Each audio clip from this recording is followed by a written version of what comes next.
Bé, buenas tardes, benvinguts y bienvenidos al Colegio de Arquitectos, la Casa de los Arquitectos y la Arquitectura en Barcelona. Haremos este encuentro en castellano para facilitar la comprensión, dado que algunos de nuestros ponentes no comparten nuestra lengua. Un muy breve comentario acompañando esta bienvenida para liberar el máximo tiempo posible para los ponentes, que son a quienes habéis venido a escuchar.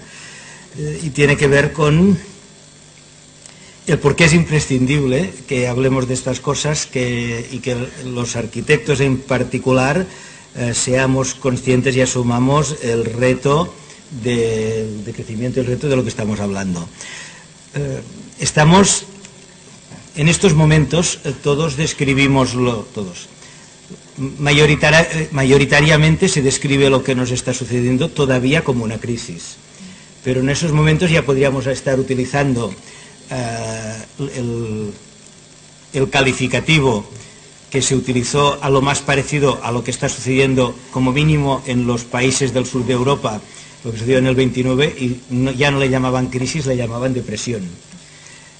Seguramente en estos momentos la descripción de lo que sucede en los países del sur de Europa se califica mucho mejor como depresión que como crisis, en tanto que, y por eso se llamó depresión a lo que sucedió a partir del 29 en Estados Unidos y en todo el mundo, a un problema o a un cambio de condiciones inicialmente económico y social, posteriormente sigue una reacción humana, psicológica, colectiva, de algo que podríamos llamar depresión colectiva. Los psicólogos, una de las formas que tienen los psicólogos de calificar la depresión o de definir la depresión es como la incapacidad del individuo de disponer de un proyecto vital. Y seguramente eso es lo que está sucediendo en muchos casos en estos países que compartimos lo que llamamos crisis, es decir, no tenemos la capacidad ni individual ni colectiva de disponer de un proyecto colectivo, de un proyecto vital colectivo, no lo tenemos. Cuando no se dispone de un proyecto vital colectivo ni individual, se sustituyen los objetivos que seguramente todos tenemos o teníamos hace unos años, objetivos vitales, objetivos personales, objetivos colectivos, por un único falso objetivo, que es el de la supervivencia. Y hoy estamos mayoritariamente aquí. El objetivo es sobrevivir, y con la excusa de ese objetivo se cubre prácticamente cualquier acción. Inevitablemente hay que superar ese estado, porque sobrevivir no da pie a ninguna capacidad de mejora, y no se puede salir de una situación de crisis, depresión, cambio, sin voluntad y capacidad de mejora, sin un cierto optimismo, como lo definió Gramsci, que decía aquello de contra el pesimismo de la razón hay que oponer el optimismo de la voluntad. El optimismo de la voluntad es el optimismo de estar convencido que hay que recuperar objetivos, y esa recuperación de objetivos significa volver a tener un proyecto vital, colectivo, profesional, y por tanto significa poder avanzar respecto a la situación que estamos. Y llegado a este punto parece obvio la necesidad de hablar de para qué escenario debemos preparar nuestros objetivos. Entiendo que hoy deberíamos ser capaces de hablar de eso, de entender eso y de situarnos en esa situación. El escenario del futuro no lo conocemos, seguro. Podemos hacer hipótesis, pero por los datos que todos tenemos, deberíamos ser conscientes que como mínimo uno de los escenarios posibles es un escenario de decrecimiento, o escenarios de crecimiento de otro tipo, o escenarios distintos, o escenarios seguramente con cambios disruptivos respecto a la situación actual. Y ante esos escenarios se puede actuar de dos maneras. Tal como decía Calvino, que se puede actuar delante del infierno. Una es asumiéndolo y acostumbrándose a ello, y la otra es no asumirlo, sino intentar combatirlo, detectando aquello que no es infierno y haciéndolo crecer. Yo creo que ese debe ser nuestro objetivo y en concreto el objetivo de los arquitectos, entender cuál es el escenario, qué escenarios hay de futuro y convertirnos o comprometernos con construir proyectos, construir objetivos, plantear maneras de afrontar ese futuro que no sean a través de la renuncia, que no sean a través de la decepción, sino que nos permitan hacerlo con ilusión, hacerlo con una idea positiva, hacerlo, por tanto, con aquello que los arquitectos llamamos un proyecto. En ese sentido, quiero agradecer la organización de estos actos, quiero agradecer a AUS, a Fidel Frutos, la obstinación por habernos traído a todos aquí, a la presidenta Núria Pedrals, a AUS, por estar, tanto a ella como a la agrupación que preside, por estar repetidamente desde hace años comprometida con estas posiciones y con la divulgación de esa necesidad, y a los ponentes que nos acompañan, Santiago Niño Becerra, Jordi Soler y Joan Ramón Doldán, agradecerles muy sinceramente que quieran compartir su conocimiento con nosotros, precisamente para que todos seamos capaces de ir imaginando esos escenarios posibles respecto a los cuales desde nuestra posición, en muchos casos de arquitecto, podamos comprometernos en crear un proyecto, pero no un proyecto simplemente de paredes y techos, sino un proyecto de mejora del entorno, que es lo que hacemos los arquitectos, que sea no solamente satisfactorio profesionalmente para nosotros, sino atractivo para la sociedad en general. Muchísimas gracias. Tiene la palabra ahora, sigue con la presentación Fidel Frutos. Pedra.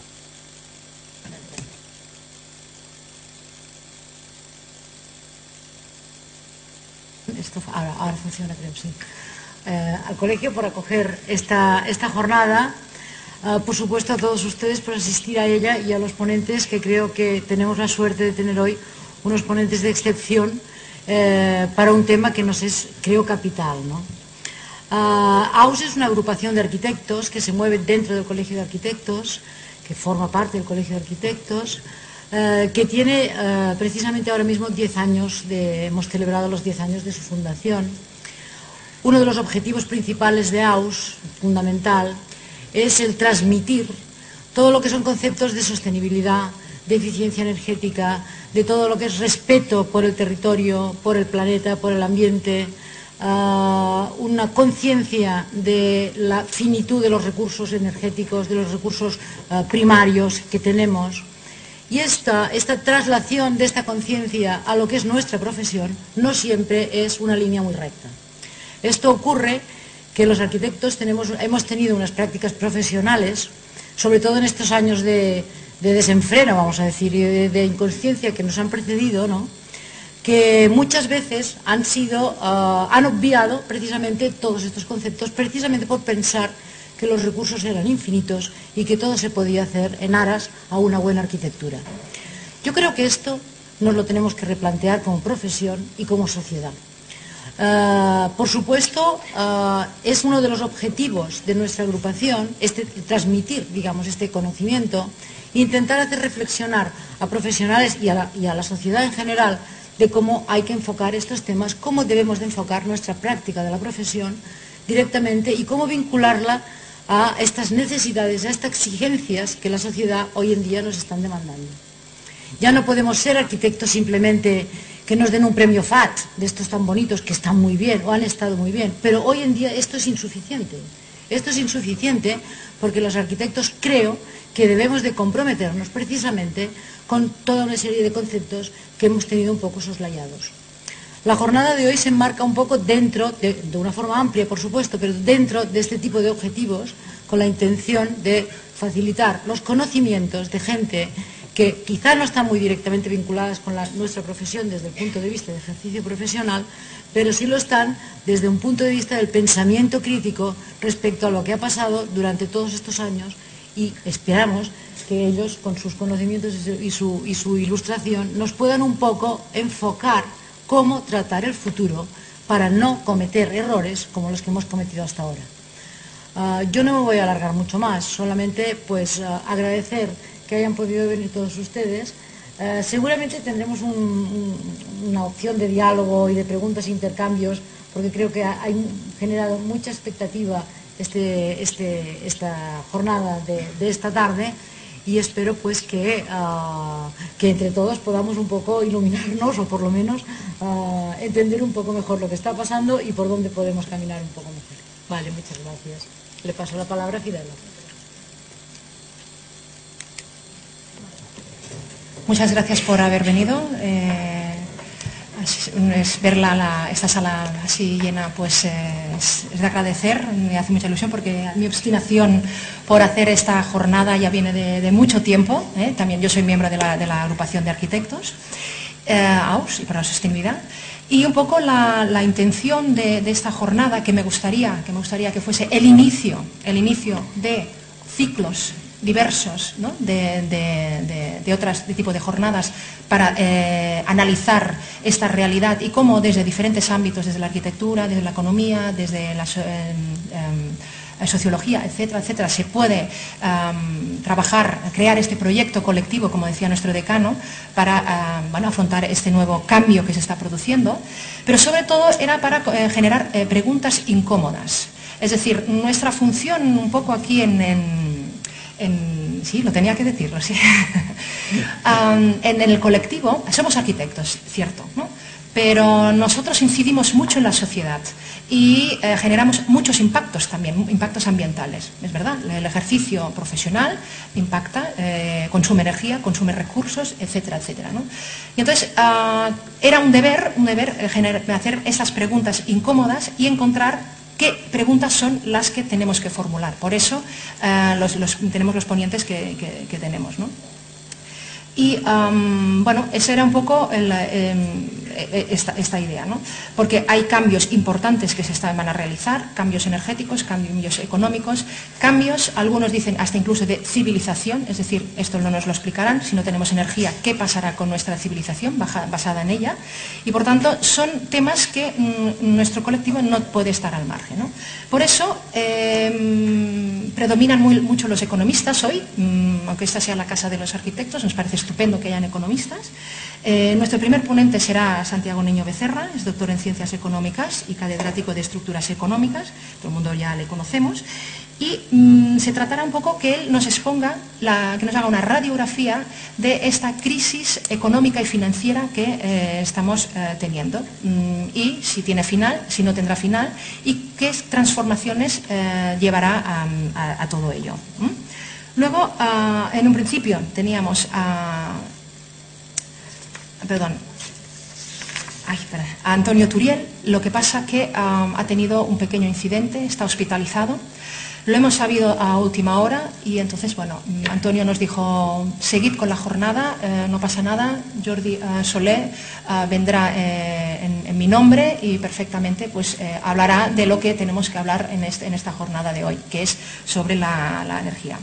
Jordi Soler es doctor en física, investigador en el Instituto de Ciencias del Mar y además es miembro del Observatory Crash Oil, OCO, y desde hace muchos años trabaja con Antonio Turiel codo a codo haciendo divulgación de la problemática energética que ahora estamos empezando a padecer. Entonces el tercer ponente será Joan Doldán, él también es economista. Y es profesor de Economía en la Universidad de Santiago de Compostela y preside la Red de Economía Ecológica de España y es miembro de la asociación Véspera de Nada. Entonces, él nos tiene que, de alguna manera, comentar si ante esta crisis que puede llegar a generar un colapso muy importante de nuestra civilización, hay algún espacio intermedio, ¿no?, que podamos hacer hoy en día para evitarlo o al menos que sea lo más suave posible. Nos comentará qué alternativas económicas existen, si son viables o de alguna manera lo estamos inventando todo ahora, porque bueno, los cambios son muy importantes, pero tendremos estas visiones, ¿no? O sea, dos radiografías de la realidad y posibles alternativas. Y entonces, en la fila cero tenemos a Miren Echezarreta, también economista, que también nos hablará de posibles, o comentaremos si hay posibles alternativas a lo que estamos sufriendo ahora. Joaquín Sempera es profesor emérito de Sociología. Los cambios económicos, energéticos, financieros están cambiando la sociedad y por tanto también sociológicamente la están transformando y creo que también es importante, no podemos olvidar las personas, no solamente es la economía. Emilio García Ladona, también investigador del Instituto de Ciencias del Mar, también forma parte de OCO, compañero también de Antonio Turiel, entonces también insistirá en la visión energética. Sebastián Jornet es arquitecto urbanista. Hemos querido que también haya miembros del colectivo de arquitectos, porque con todos estos cambios, ¿qué pasará con el territorio? ¿Cómo lo diseñaremos? ¿Qué tendremos que hacer los profesionales de la arquitectura y el urbanismo para esta nueva etapa que puede pasar? Y luego Dani Calatayud, que es arquitecto también y que nos hablará pues entonces sobre todo de ámbitos de energía y economía, pero desde un punto de vista de la arquitectura. Ellos forman parte de la fila cero, por tanto su función es preguntas en el debate, pues hacer las preguntas correspondientes. Y entonces lo que hacemos es empezamos ya con Santiago, ¿no? Y lo que hacemos es, nosotros bajamos y a medida que vayan, si queda solo Santiago no pasa nada, de verdad que no. Venga.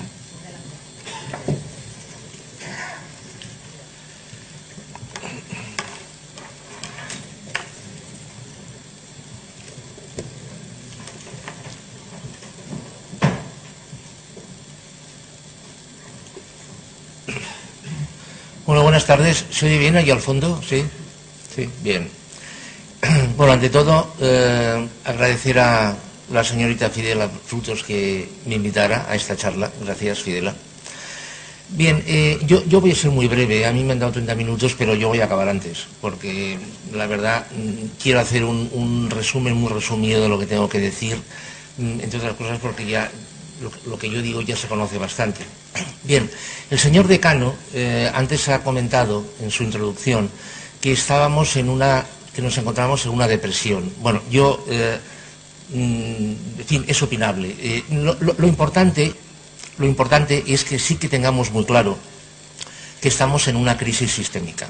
¿Qué quiere decir esto? Quiere decir que estamos en una crisis de cambio de modelo. ¿Qué quiere decir esto? Quiere decir que la forma como estábamos haciendo las cosas se ha agotado y que ahora, al agotarse, se está diseñando una nueva forma de hacer las cosas, se implementará un nuevo modelo y seguiremos. ¿Qué quiere decir esto? Esto quiere decir dos cosas. En primer lugar, que lo que está pasando no es viejo, no es nuevo. Esto que está pasando ya había pasado. Pasó en el 29, pasó en 1873, pasó en 1820, pasó en 1599. Es decir, estos momentos de ruptura producidos por el agotamiento del modelo ya han pasado en la historia. Lo que pasa, y esto es un problema, es que nos ha tocado un cambio de estos. Es la primera vez que esto pasa, porque como la esperanza de vida antes era tan breve, nadie era capaz de vivir un fin de un modelo, la transición y el modelo nuevo. Nosotros esto lo vamos a poder hacer. Bien, resumiendo muchísimo, el modelo que hemos estado viviendo, que se implementa después de la Segunda Guerra Mundial como respuesta al agotamiento del modelo que colapsó en la Gran Depresión, es un modelo que se caracteriza por una sola cosa. Es decir, si tuviéramos que resumir el que ha sido nuestro modelo, el resumen sería, en una frase, sería que ha sido un modelo que está orientado hacia ir a más. ¿Ir a más de qué? De todo. Ir a más de más sillas, ir a más de más coches, ir a más de más edificios, ir a más de más caramelos de menta, ir a más de todo. Es decir, el crecimiento nunca ha estado mejor definido que con este objetivo, ir a más. Más producción, evidentemente, significaba ir a mejor. Por eso, el concepto básico, fundamental, emblemático de nuestro modelo ha sido el de producir. Cuanto más se produjera de todo, de lo que sea, mejor. Claro, esto venía asociado con otra serie de cosas, claro, el pleno empleo, venía asociado con el consumo, venía asociado con el ahorro, venía asociado con la inversión, pero siempre lo máximo, intentar maximizar cada una de estas cosas. Además, se supusieron dos cosas muy importantes. Se supuso que la cantidad disponible de commodities era ilimitada y que su precio iba a ser siempre bajísimo. Si a eso añadimos que era perfectamente factible externalizar los costes que quisiéramos, en forma de contaminación, en forma de como sea, claro, evidentemente no había absolutamente ninguna cortapisa, ningún freno al crecimiento y a ir a más. Bien, luego si quieren profundizamos un poco más en esto. Este modelo, en su expresión más pura, estuvo funcionando entre 1950 y mediados de los años 70. Luego, a partir de ahí, a partir de mediados de los años 70, empiezan a pasar cosas. O sea, el modelo empieza a no funcionar bien. Porque el precio de las commodities crece, el petróleo tal, el desempleo cual, empiezan a pasar cosas. Entonces, evidentemente se hace lo único que los humanos sabemos hacer, intentar arreglar las cosas echando más leña al fuego. Es decir, a ver, es que somos humanos, o sea, no somos lo que somos. Entonces, ¿hay problema con el consumo? Muy bien, perfectamente. Se da más capacidad de endeudamiento a la gente para que pueda consumir más. ¿No es suficiente? Se pone en marcha el crédito hipotecario. No es suficiente. Se diseñan nuevos productos financieros. No es suficiente. Es decir, siempre se van buscando nuevos elementos para sustituir aquellos que se han agotado. ¿Cuál es el problema? El problema es que cuando llegamos al 2007, el año 2007, esto se acabó. Se acabó totalmente. La manifestación, evidentemente, es por el lado financiero, por el lado de la subprime, porque no podía ser de otra forma, nuestro mundo es un mundo financiero totalmente, y a partir de aquí empezamos en un declive que intenta nuevamente frenarse con los planes E y los rescates bancarios, hasta que llega el año 2010 y absolutamente todo colapsa. Hay una fecha que es crucial, el Consejo Europeo que tuvo lugar entre el día 7 y el 9 de mayo del año 2010. Aquí es cuando se conciencia todo el mundo, bueno, todo el mundo no, pero se conciencia quien tiene que concienciarse, que aquella vía era imposible continuar, y es cuando empieza la oleada de recortes, de podas, de reducciones, etcétera, etcétera, a fin de limar los excesos de capacidad de todo, capacidad productiva, constructiva, etcétera, etcétera, que se había generado. Muy bien, llega el año 2010 y estalla la crisis. Estalla la crisis y claro, como en todas estas crisis sistémicas, empieza una transición. Es decir, para que se haga una idea, la transición de la crisis sistémica anterior empieza en 1929, que es cuando tiene lugar el crash, y acaba en 1948-1949. Es verdad que entonces hubo una guerra, pero de hecho la guerra fue la solución definitiva a la crisis, ¿no? Ahora no va a haber ninguna guerra, evidentemente, con lo cual, ¿qué es lo que podemos deducir? Lo que podemos deducir es que esta crisis, o sea, esta transición que estamos viendo ahora de crisis durará o se prolongará hasta el año 2023-2025. Si se siguen cumpliendo como hasta ahora las duraciones de este tipo de crisis sistémicas como hasta ahora se han producido. Bien, este nuevo modelo, evidentemente, no tiene que ser ni parecido al modelo que ha colapsado. De la misma forma que el modelo que se puso en marcha en 1873 era totalmente distinto al modelo que estaba vigente anteriormente a la crisis de 1873. Bien, ¿qué quiere decir esto? Bien, ahora, de momento, hay dos cosas que ya tenemos clarísimas. Esto sí que lo tenemos claro. Tres, podría decir. En primer lugar, la cantidad de commodities disponible es absolutamente limitada y cada vez parece ser que se es más consciente de que es más limitada. Punto número uno. Punto número dos. La capacidad de endeudamiento, manifiéstenla como quieran, me da igual, a través de productos financieros, a través de créditos, es que me da lo mismo. La capacidad de endeudamiento está absolutamente colapsada, no puede crecer. Y en tercer lugar, hay un exceso de deuda que es impagable. Lo digo con todas las letras. Impagable. Actualmente, España, por ejemplo, es un ejemplo, actualmente España tiene un nivel de deuda de 3,5 billones de euros. España no puede pagar 3,5 billones de euros. Pues claro, no solamente la deuda pública, es la deuda privada, la deuda de las empresas, la deuda de la banca, la deuda de las familias y evidentemente la deuda pública. Estados Unidos no puede pagar lo que debe, Alemania no puede pagar lo que debe, nadie puede pagar lo que debe. Nadie. Claro, evidentemente esto se tiene que arreglar de alguna forma. Bien, ¿qué quiere decir esto? Quiere decir que este nuevo modelo, la primera cosa que tenemos clarísima, ¿no? O sea, que este nuevo modelo no va a poder estar basado en la producción, en el ir a más. O sea, la idea es que este nuevo modelo, con estas limitaciones, tendrá que ir orientado a ir a lo que convenga. ¿Qué es lo conveniente? ¿Hacer 5 fundas de gafas? Se hacen 5 fundas de gafas. Ni 6, ni 4, 5. ¿Qué es lo conveniente? Pavimentar una calle según el tráfico que va a soportar, con un firme, con un pavimento de tales características. Esas características, no más. ¿Para qué? Etcétera, etcétera, etcétera. Es decir, ¿qué es lo que va a primar la productividad y la eficiencia? Está clarísimo. Lo cual, de entrada, parece que suena muy bien.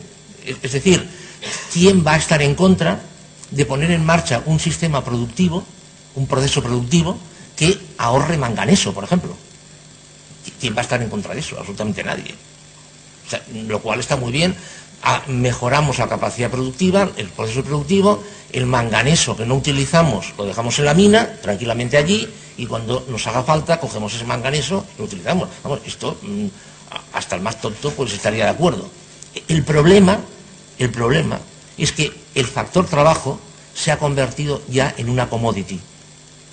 Y claro, lo que no se puede hacer es coger a una persona, meterla en un armario y cuando la necesita sacarla del armario. Eso aún no se puede hacer. Es decir, con el manganeso, con el cobre, con la madera, con el agua, se puede hacer, pero con las personas no. Aquí tenemos un problema. ¿Qué quiere decir esto? Bien, esto evidentemente lo que quiere decir es que vamos a un modelo que tiene que estar por fuerza basado en una distribución social, en una distribución profesional, en una distribución de factor trabajo totalmente distinta a la que hemos tenido. Es decir, resumen del resumen, nada parecido a aquel pleno empleo que vivimos en los años 60. Nada parecido a aquello. Pero a ver, no por nada ideológico, sino porque cada vez hace falta menos factor trabajo. Jeremy Rifkin ha estimado que en algún momento del siglo XXI, para generar el 100% del PIB del mundo, únicamente será necesario el 5% de la población mundial. Para que se haga una idea, esos son 350 millones de personas, hoy. Entonces, claro, aquí evidentemente tenemos un problema, ¿no? Bien, otra cosa, en el modelo viejo, en el modelo anterior, este modelo que ha colapsado, lo importante era el individuo. Es decir, el individuo y evidentemente lo que llevaba asociado a eso. El ganador se lo lleva todo, por eso era tan buena la competencia. Es decir, nosotros competimos todos, el que gana se lo lleva todo y los otros, pues bueno, o se mueren o hacen otra cosa. Intentan competir, cambiar, etcétera, etcétera. Por eso el modelo anglosajón es tan bueno de cara al capitalista, porque el modelo anglosajón soporta muy bien el fracaso. El modelo católico, en fin, en latino, llamémoslo como queramos, castiga mucho el fracaso. Allí no, porque allí ya están acostumbrados a esta forma de hacer.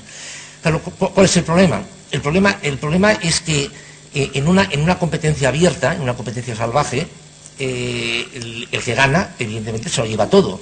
Pero si compiten 10, los 9 que pierden, lo pierden todo. Con lo cual, es verdad que luego podrán rehacerse, etcétera, etcétera, pero de momento lo pierden todo. Con lo cual aquí hay un desperdicio de recursos. En un momento en el que pensábamos que había recursos ilimitados, eso da igual. Pero en un momento en el que sabemos que los recursos son limitados, evidentemente esa forma de actuar no va a poder ser así. Es decir, que es hacia lo que estamos yendo, hacia una creciente coordinación y colaboración. Hay un concepto que habrán oído hablar del concepto de competition. Bueno, pues este concepto lo que indica es que los competidores colaboran. O sea, este señor y yo podemos ser competidores, podemos tener un problema común de corrosión, por ejemplo. Él puede ser una automovilística, yo puedo ser otra automovilística. Tenemos un problema de corrosión común en los bajos del coche, en el norte de Europa. Contratamos a unos expertos para que nos resuelvan el problema que es común y luego seguimos compitiendo. O sea, esto hace 20 años era impensable, hoy ya está pasando en innumerables ocasiones. Es decir, más cosas. En el modelo anterior, el concepto de Estado, país, fronteras, etcétera, etcétera, era todo un bloque, era un conjunto. Es decir, cuando Estados Unidos crecía, crecía Estados Unidos. Cuando España crecía, crecía España. Cuando crecía Francia, crecía Francia. Cuando crecía Japón, etcétera, etcétera, etcétera. Hoy ya no es así. Es decir, hoy no solamente se está dibujando una geometría variable con un perímetro en punta, y hay países que van a una velocidad y otros que van a otra. Este concepto incluso ya está superado, sino que se está produciendo la geometría variable dentro de los países e incluso dentro de las regiones. O sea, el concepto de regionalización ya incluso está superado. Es decir, lo que se está tendiendo es hacia la clusterización de las economías. La creación de clústeres que pueden ser incluso, evidentemente, transregionales, pero incluso pueden ser transnacionales. Nosotros, Barcelona, por ejemplo, está en un clúster que cogería todo el norte de Valencia, Sagunto, y que llegaría hasta Toulouse. Por ejemplo, esto sería un clúster, fíjense que lo que metemos aquí, ¿no? En Euskadi un poco pasa lo mismo, ¿no? Con todo el sur de Aquitania, etcétera, ¿no? Es decir, son conceptos radicalmente distintos, lo cual, ¿qué quiere decir? Que el concepto de política, tal y como lo hemos entendido, cambia. O sea, en el modelo anterior la política era muy importante, la política, los gobiernos nacionales. Yo no hablo de política, simplemente expongo una situación. Hoy en día esto ya no pasa. Hoy en día esto, o sea, va a un cambio realmente completamente diferenciado, ¿no? Claro, y evidentemente todo lo que cuelga de aquí, el sistema financiero, el sistema fiscal, etcétera, etcétera, que en aquel modelo funcionó muy bien, ahora pues no. Y evidentemente vamos a tener que ir a sistemas financieros, fiscales, etcétera, etcétera, radicalmente nuevos. Bien, esto que estaba diciendo, fíjese que no he hablado de España para nada, es decir, esto es global, esto es mundial, ¿no? Luego vienen los flecos de cada país. Y entonces, claro, España, pues la verdad es que está en una situación calamitosa, realmente calamitosa.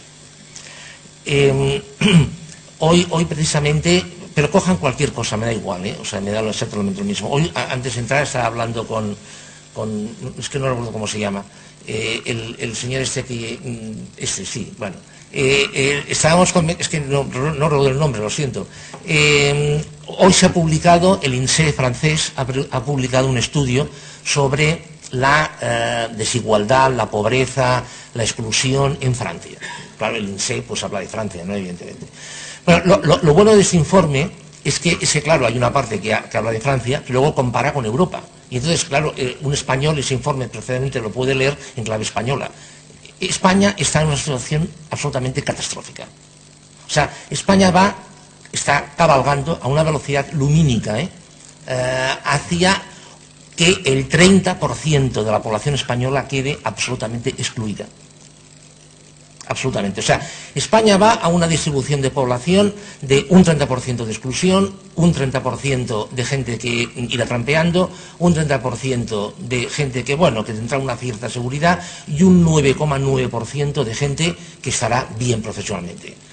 Dirán, y el 0,1% restante, el 0,1% restante está en otra galaxia. Eso se llama Mancio Ortega, etcétera, etcétera. O sea, no cuentan. Es decir, España es un país.